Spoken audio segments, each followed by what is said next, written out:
দিনটা ছিল সরস্বতী পুজোর ঠিক আগের দিন, মানে 2রা ফেব্রুয়ারি। যদিও এবার তিথি পড়েছে 2 দিন, 2রা ফেব্রুয়ারি এবং 3রা ফেব্রুয়ারি।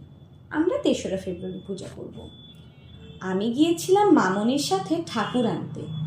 বাকি বাজারগুলো বাপি সব করে নিয়েছিল। আমি আর মামনি গিয়েছিলাম শুধুমাত্র প্রতিমা এবং আনুষঙ্গিক কিছু উপকরণ আনতে। আমরা বিভিন্ন ধরনের প্রতিমা দর্শন করছিলাম এবং আমরা কোনটা নেব সেটা পছন্দ করছিলাম। আমাদের বিভিন্ন ক্লাবের ঠাকুরগুলো আমি দেখছিলাম, অনেক সুন্দর ছিল প্রতিমাগুলো।